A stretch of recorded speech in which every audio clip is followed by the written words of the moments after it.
정당한 민원을 주민들이 제기를 했습니다. 성남의 뜰이 답변을 했는데요. 답변을 한 게 아니라 고발장으로 대신했어요. 약속 지키지 않는다고 항의하는 주민에게 사업비를 부담시키는 갈취행위를 하고 있다. 그리고 공공기관을 괴롭혀서 공무가 협박 도구로 전락하다고 하면서 검찰에 여러 번 고발을 시켰습니다. 사업에 대해 대장지구 사업에 대해서 구체적으로 말씀 못하실 줄 알고 제가 계속 이어가도록 하겠습니다.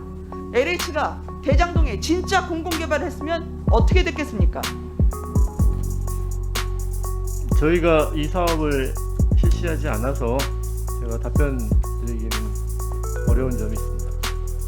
오후에는 다시 상식과 양심으로 만나 뵙길 바랍니다. 질문 마치겠습니다. 사장님, 김은혜 의원입니다. 대장동을 지역구로 두고 있습니다. 먼저 제가 좀 여쭤보려고 하는데요. 용적률이 1년 사이에 한 15% 올리는 거는 좀 흔한 일입니까? 다른 단지에서요? 뭐 사업 계획이 어떻게 됐느냐에 따라서 뭐 달라질 수 있다고 생각합니다. 자주 보입니까? 만 세대가 넘을 경우에. 10,000명이 넘을 경우에 자주 보이는 일인가요? 그 부분은 뭐 좀 전에 말씀드린 대로 답변하기가 좀 그 지역의 그 지구의 난감하시다. 사업 여건이나 여러 가지 뭐 상황 변화에 따라 달라질 수 있습니다. LH가 2009년에 대장동을 도시개발구역으로 지정하시려고 제안하셨었죠. 예, 네, 그때 임대주택을 몇 호를 지으려고 하셨습니까? 저희가 당시 도시개발법에 의해서 이제 검토를 했기 때문에 25%로 알고 있습니다. 네?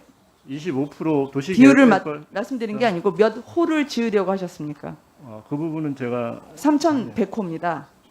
오신 지 얼마 안 돼서 익숙치 않으시겠지만 대장동은 중요하니까 익히시는 게 좋을 것 같습니다.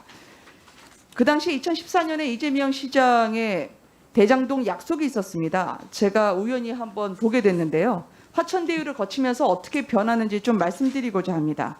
먼저 임대주택입니다. 이재명 시장 시절에 임대주택이 지속적으로 줄어듭니다. 공모 당시에는 1,603가구였다가 2015년에 1,532, 그러다 나중에 급기야는 400호 정도로 줄어들죠. 621호를 400호로 고쳐주십시오. 그런데 임대주택에 대해서는 이렇게 홀대를 하다가 지금 화천대유에 대해서는 우대하는 조짐이 여러 개가 나타납니다. 화천대유가 수의계약으로 받은 대장지구 블록 중에 4개가요. 매년 세대수가 꼬박꼬박 늘어났어요. 2015년에 1,778이었다가 2016년에는 1,976세대가 되죠. 용적률도 최초 계획 당시엔 모두 180%였지만 195%로 일제히 화천대유만 사랑을 받았습니다. LH에서 용적률 계획 따라 달라진다 하지만 누구에게 물어봐도 이례적인 일입니다. 자, 이재명 시장의 약속 첫 번째, 평당 1,100만 원에 저렴하게 공급하겠다고 하는 거였습니다. 화천대유를 거치면서 분양가 2,500만 원을 찍더니 최근에는 3,440만 원, 성남 최고가를 기록했습니다. 이게 사업 설계 단계부터 돈이 안 되는 임대주택을 줄이고 돈 되는 분양 물량, 화천대유 거 용적률 늘리는 식으로 땅 짓고 헤엄치게 해준 거죠. 약속 두 번째 보겠습니다. 공공 서비스 갖춘 환경 친화적 주거단지 만들겠다고 했는데요. 이게 웬만한 돈 되는 땅을 화천대유가 박박 긁어가서 말이죠. 공공의 주민센터, 파출소, 소방소용지, 공공도서관, 종합사회복지관, 공영주차장, 저 뒤에 숫자가 뭐여야 될 것 같습니까?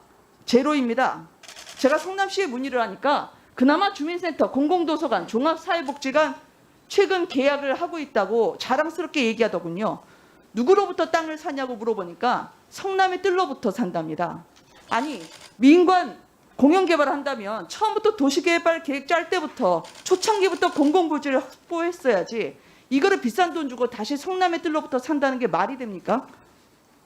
지금 대장동 27만 평이 넘는데요. 공영주차장 하나 없고요.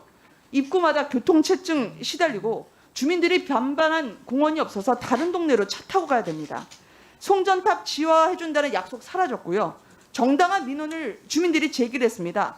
성남의 뜰이 답변을 했는데요. 답변을 한 게 아니라 고발장으로 대신했어요.